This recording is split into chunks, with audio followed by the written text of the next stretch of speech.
Hello, welcome to the Special Report, your news and views program about geek gaming culture on the internet. Coming up in the show today, a story in which we all knew at some point we were going to have to talk about, but we didn't think it was going to happen so soon. But John Peter Bain, otherwise known as TotalBiscuit, one of the most well-known YouTube PC gaming critics on the internet, passed away at the age of 33 on May 24th, 2018.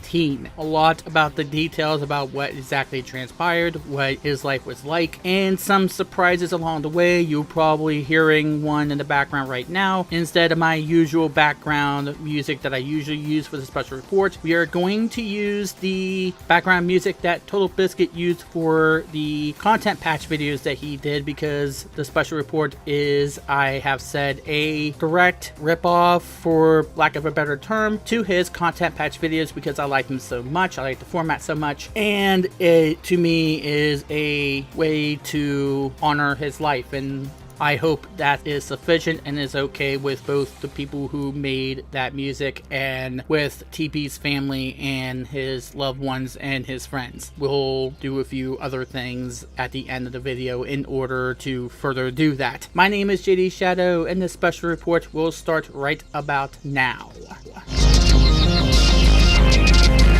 It is with a heavy heart and a good bit of sadness that this story, even though we were kind of prepared for this to come about, we were not aware that it was going to happen so soon. John Bain, otherwise known as TotalBiscuit, you probably know who he was. He was a very popular YouTube PC gaming critic and was very well known throughout the game industry. Of course, he did not do just that. He also shoutcasted. He did StarCraft Invitational tourney commentary. He was the one who got esports pretty much on the map. I don't think he was the only one, but he was one of the main ones who have been instrumental in doing that. He was a big proponent of things like transparency and disclosure in gaming media. And of course, he was the main person behind the Co-op Show podcast, which also consisted of Jesse Cox and Dodger. He got started with Blue Please, which was a World of Warcraft podcast that he started out with, and then he branched out to other games and began one of his most well-known video series, WTF Is, where he took a first impression look at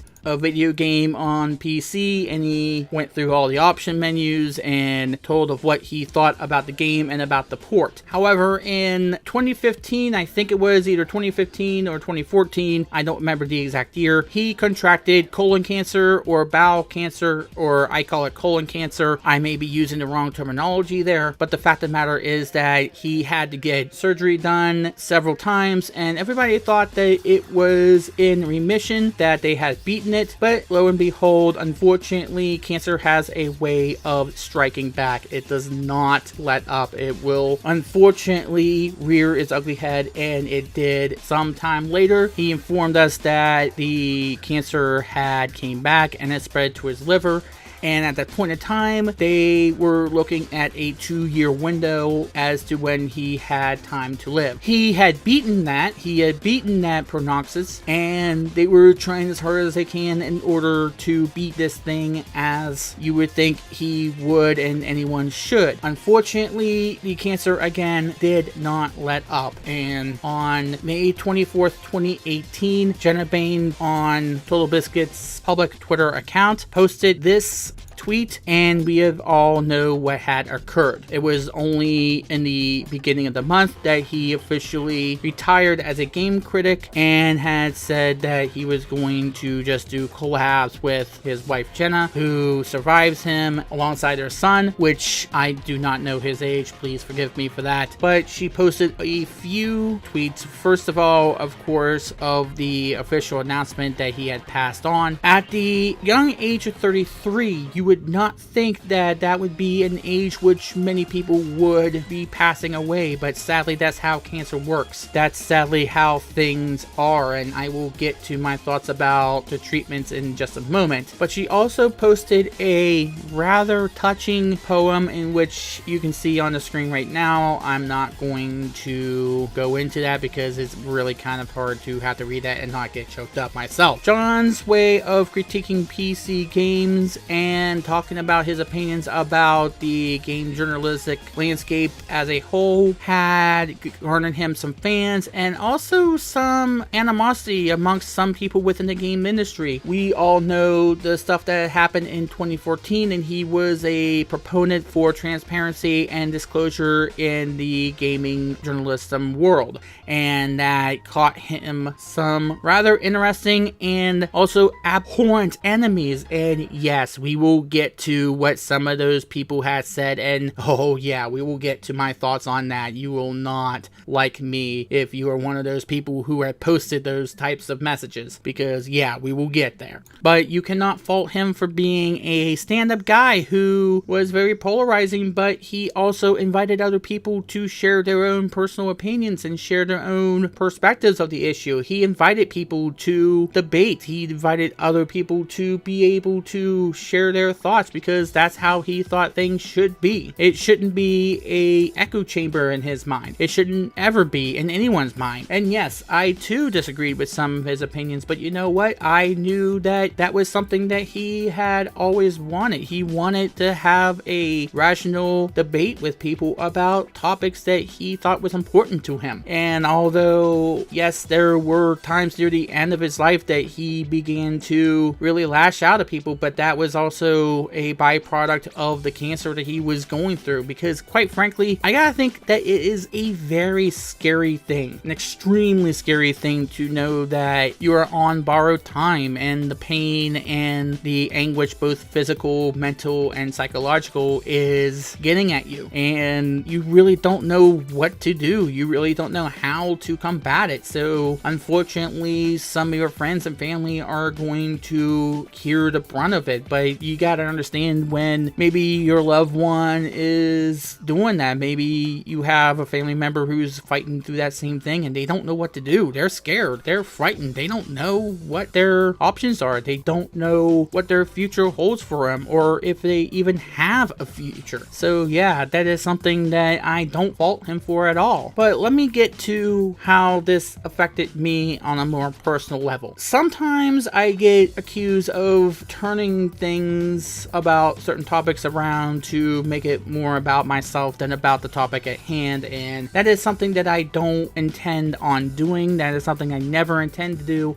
But that is one of the main things that a lot of people who are being asked to give advice for other people tend to do, is they look to their own life. They look to a situation in which they had to deal with that same thing, and then they tell those other people who are asking for advice what their own personal experience is, so they can understand that they have lived through that and they have lived to tell the tale. And if they can, so can you. And they can relate to what is going on. They can relate to your own personal issues or the issues of someone else that is going through the same thing. And because of that, they can trust you in order to know what they're going through and be able to help them out when they are going through the same thing, because so did you. You had a similar experience. So forgive me if I talk about my own experience with losing a loved one to cancer in this whole topic about John TotalBiscuit Bain, because as you well know,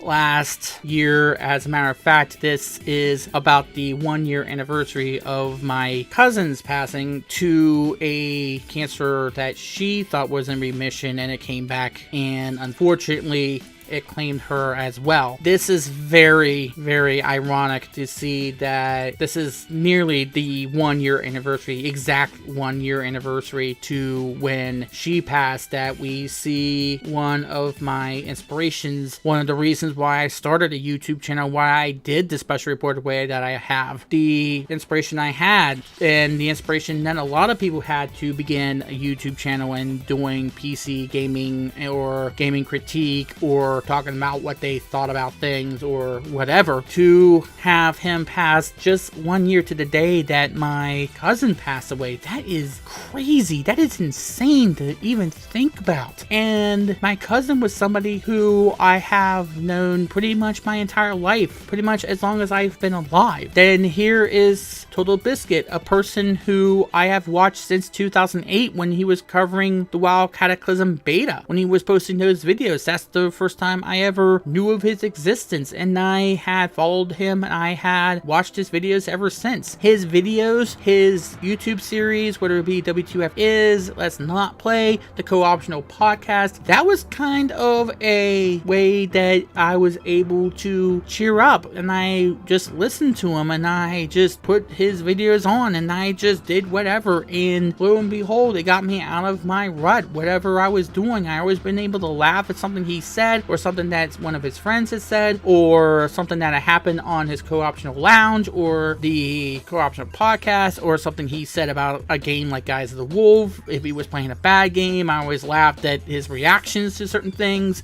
I also valued his opinions about a lot of different things. Of course, I never personally knew the guy. I never was somebody who talked to him on a more personal basis. I wish I had gotten to know him on a more personal basis. And yes, he did make mistakes. There are things that he said that maybe he shouldn't have said, or things that he did maybe he shouldn't have done, but he always owned up to it. That is a thing that a lot of people should do more of, is own up to their mistakes if they've made them. And yes, I'm bad at not doing that myself, and that's something I'm working on. But at the same time, he is somebody who I always looked up to as somebody who knew what he was doing, as somebody who always was, at the end of the day, a human being that made mistakes, that wanted to stand up for what he truly believed in, regardless of what people thought about it. And that brings me to the abhorrent and awful and uncalled for comments that some people have been doing on Twitter and maybe on Reddit at the wake of his passing. And I mean, good freaking lord. People who have no idea what they're talking about, people who cannot let go of a grudge, people who just sit there on their computers day in and day out waiting for a shoe to drop so they can be outraged or offended at any single little thing they possibly can, are cheering his death because he called for transparency and disclosure in gaming media when it was most important. Why? Because it somehow equated to harassment of women online. And then they turn around and say that they are the good people. They're the ones that are fighting for the goodness of everybody around them. That is a bunch of BS, and everybody who is watching this right now knows it. They are abhorrent human beings. They are acting like abhorrent human beings.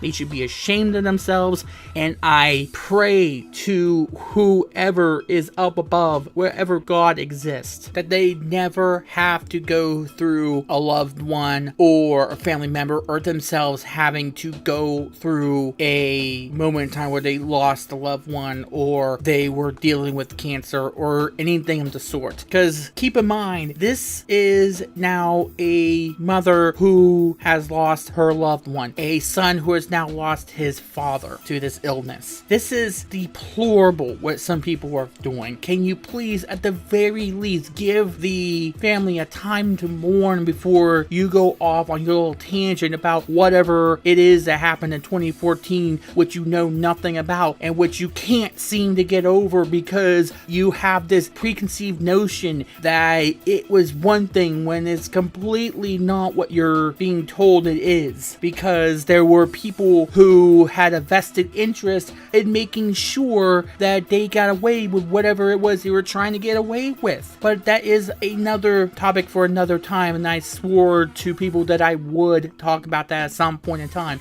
But the fact of the matter is that you have to have some form of decency as a human being, as somebody who is living on this world, as a individual who has a conscience, who has some form of compassion? Do we have to do these battles? Do we have to do this sort of thing every single time about everybody, regardless of who it is? Why is it there are no bad tactics, only bad targets? He was not a bad target. He was not harassing anybody. Yes, he made mistakes, but he owned up to them. Let it go. Let this thing go already. It is 2018. You have been on and on about this since 2014, and people like you are the only ones who are still bringing it up as if it just began. Let it go. Let that grudge go. You're going to kill yourselves over this grudge you have over everybody who dares to say, hey, maybe you should think twice before you throw the word neo-Nazi around all the time, or you throw these labels around all the time as if you know what that means. Those are not just some willy-nilly labels you're throwing around. Those are labels that can cost people jobs if you do the wrong thing. And if you really want that to happen, then shame on you. You should look yourselves in the mirror once in a while. He supported whatever it is he supported for all the right reasons, not the wrong reasons. Do you really think you have proof of anything that he did that would successfully prove that he was what you said he was, without going into these ridiculous things that you spun into what you think he meant or what you believe he was actually trying to say? And thank God this is a minority of people, but it is so loud you might think it was a majority of people who despised him. But to be quite honest, that is a minority. There are a lot of people who are showing their admiration for him despite some of the opinions they might have not necessarily agreed with all the time. And people forgot that was something that he wanted people to do, which was to be able to disagree in a way that was respectful and to hear all sides of the argument and to come to an educated conclusion and to come to an educated opinion based on the facts, not just what you heard somebody spin into what they believed were the facts or what they wanted you to think were the facts. And the other thing I want to say is, for the love of God, can we please do whatever we have to do to please find some way to cure this damn disease? Please, for the love of God. If it takes money, give them the freaking money. If it takes resources, if it takes new technology, find the technology. We need to beat this thing. We lost a great man because of this in TotalBiscuit. I lost my cousin last year, nearly to the day that TotalBiscuit lost his life to this. How many more people are going to succumb to this disease before we finally do something, anything about it? Do whatever we have to do to beat this thing, because we have lost enough people already. We've lost way too many people to not think there's gotta be something that can be done. Yes, cancer sucks, and we gotta do something in order to make sure to tell it that we don't want it around anymore, and we are going to beat you. But yeah, I'm now rambling on about this sort of thing, but this is a man who gave his life, gave his being for the game industry, to try to make the gaming industry a better place, to try to clean up the things that he thought needed cleaning up, to fight for the things that he honestly truly believed that needed to be fought for. And he was one of the more honest people you would ever see in the gaming industry, and I know that for a fact. He made us laugh, he made us cry, he made us think, he made us angry at times, but in the best way possible. And I only feel for those people who have an empty hole in their heart in this day from the passing of TB. And to show you just how much passion that he had for the gaming industry, according to Jenna Bain in a tweet responding to Fortnite's tweet saying that they heard of his passing and that they were saddened by the news. She said that while he was slipping into a coma, while he was taking his rest, which would be the rest that he would not wake up from, he was talking about Fortnite and critiquing Fortnite in his sleep. That should tell you what kind of a person TB was, what kind of icon, what kind of role that he knew he had. And that is a heck of a way to go. Dying doing the one thing that you love to do. I would hope that he passed on with a smile on his face, and I do hope that heaven has installed an FOV slider, because they are now going to need it. So that's going to do it for this edition of the special report. Thanks as always for watching.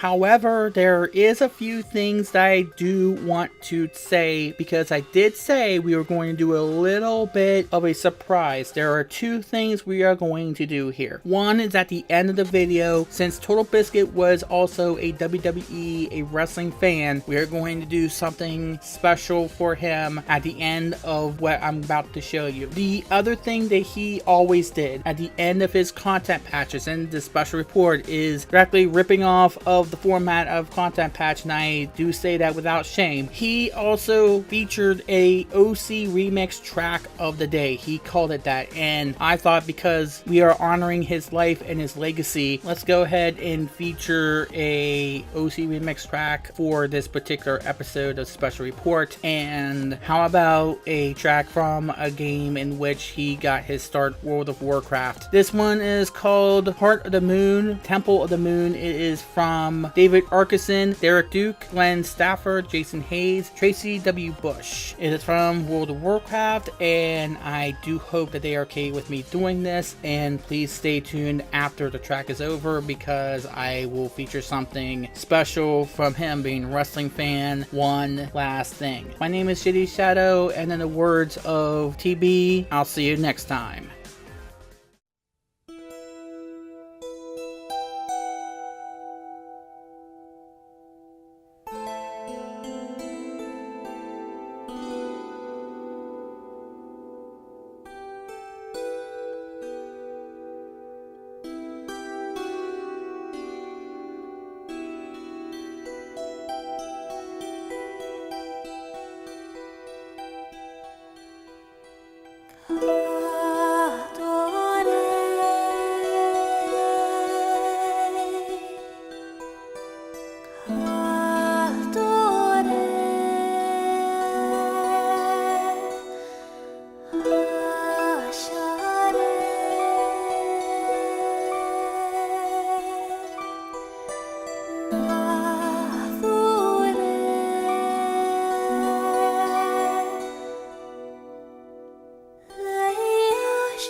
Ah